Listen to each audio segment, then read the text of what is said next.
in the morning. Hello everyone, and welcome back to the channel with another big update. Today is a tumultuous Wednesday. Diane's unjust suffering is at stake. And what's worse is Diane being accused of attempted murder of Jack.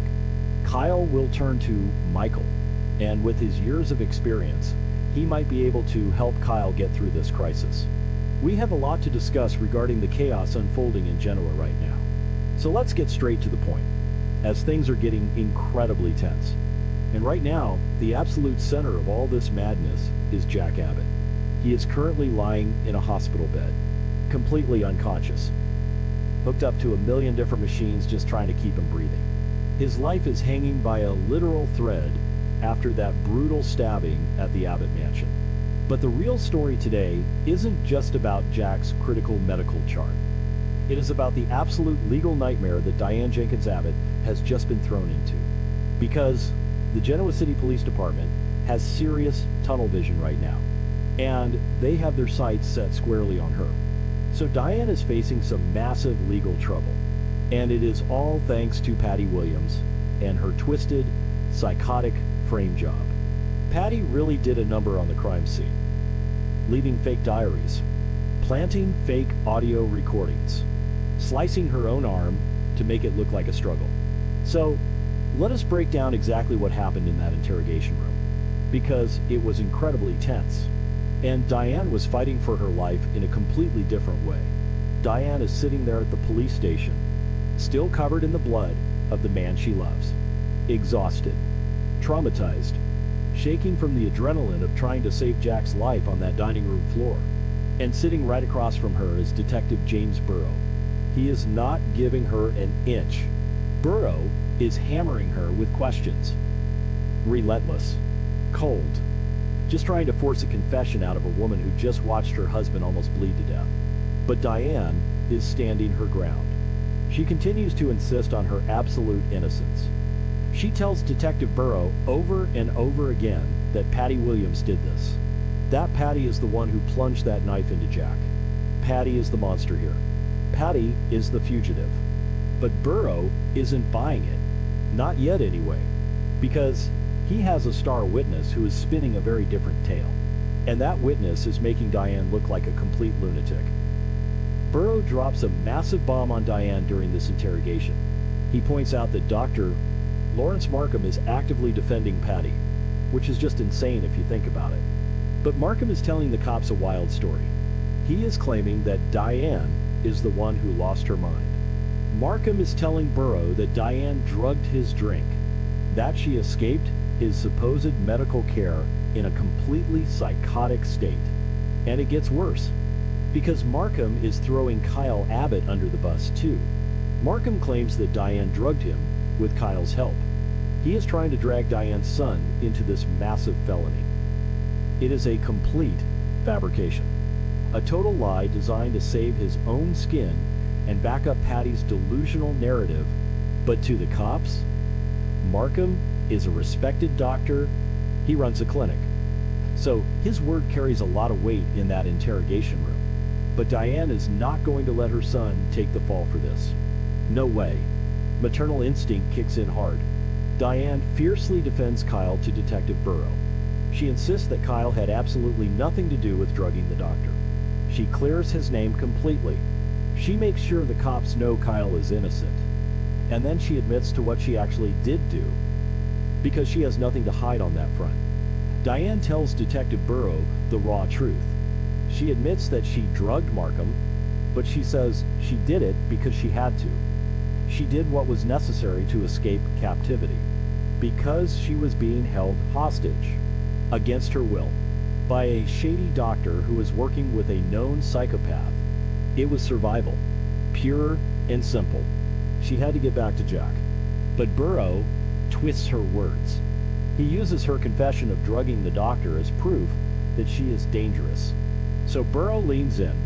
He starts hinting at the charges they are looking at, and they are massive.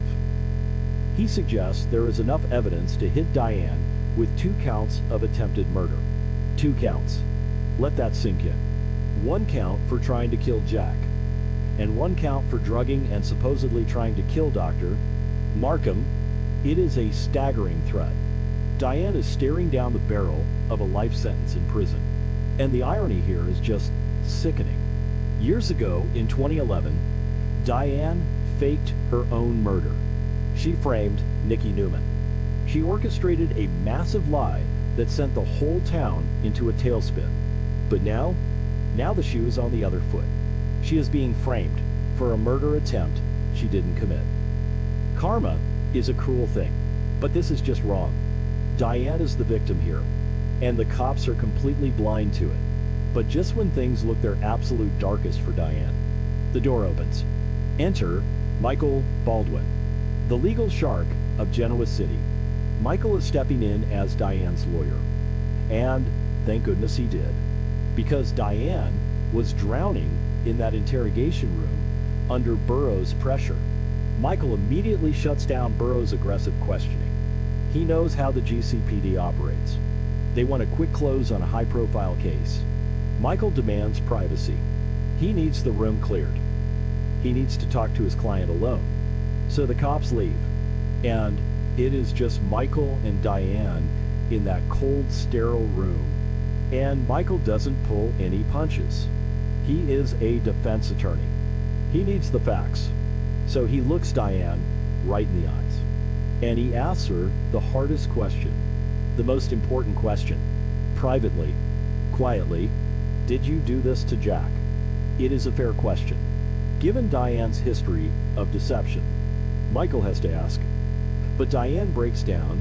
She looks right back at Michael, and she swears she didn't touch Jack. She blames Patty Williams. She details the horror of walking in and finding Jack on the floor. The blood, the fear, the desperate attempt to stop the bleeding, and Michael listens.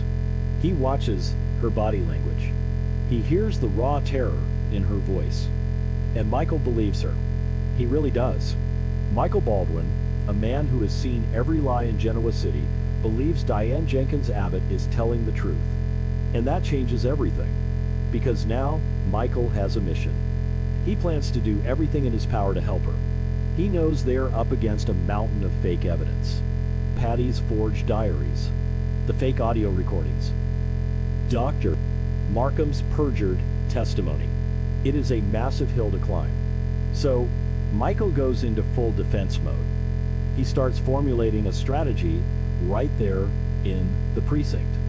They need to get Diane out from behind bars so she can fight this properly. She cannot help Jack or herself if she is locked in a cell. And that leads to the arraignment. Now, this happens off screen. We don't get to see the courtroom drama, but we know exactly what happens. Because Michael works his legal magic. Michael argues against the flight risk.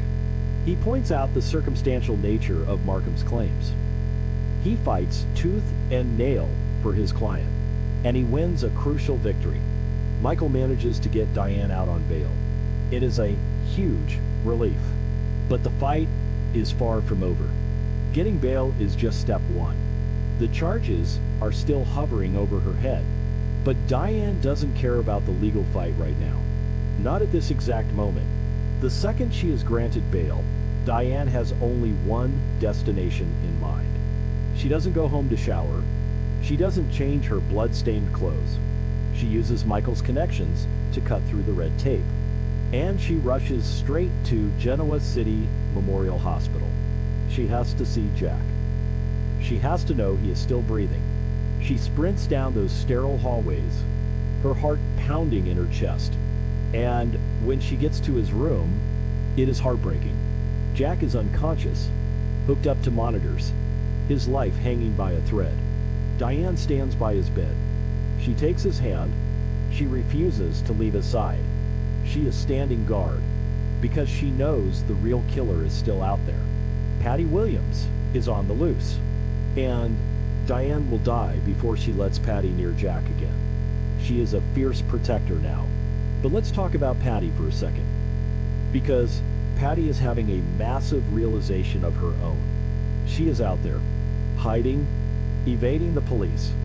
And Patty realizes that Jack surviving is a real problem. A massive, terrifying problem for her.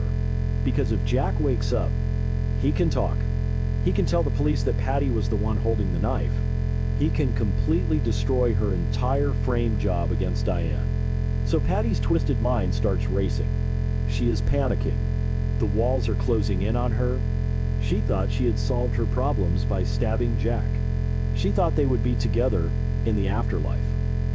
But now he is clinging to life in that hospital bed. And Patty knows what she has to do. She has to finish the job. Because in her delusional state, she truly believes her own chilling words. "We are not safe as long as Jack Abbott is alive." Those were her words. And she believes them down to her core. And that makes Patty incredibly dangerous right now. She is a cornered animal. A fugitive with absolutely nothing to lose. She is already planning her next move. She knows she has to get into that hospital. She has to silence Jack permanently. Otherwise, she is going back to a padded cell forever. So, we have this massive collision course set up. Diane is out on bail but fighting for her freedom and her husband's life. Jack is fighting for his life in a coma, completely defenseless.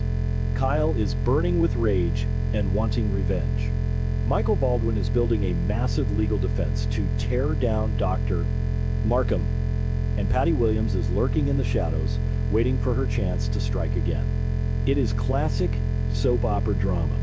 The stakes have literally never been higher for the Abbott family.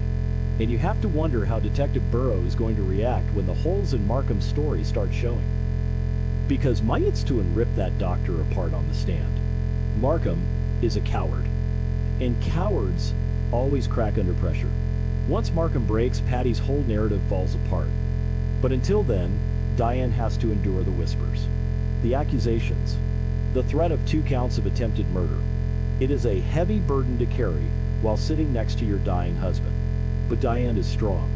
She survived faking her own death. She survived Martin Laurent. She will survive this. As long as Jack wakes up, everything hinges on Jack opening his eyes and telling the truth. And Patty knows that too. Which is why the hospital is the most dangerous place in Genoa City right now. Patty is going to make her move. It is only a matter of time. And when she does, Diane and Kyle are going to be waiting for her. It is going to be an epic showdown. A fight to the death to protect the patriarch of the Abbott family. So keep your eyes peeled. Because this storyline is about to explode in ways we cannot even imagine.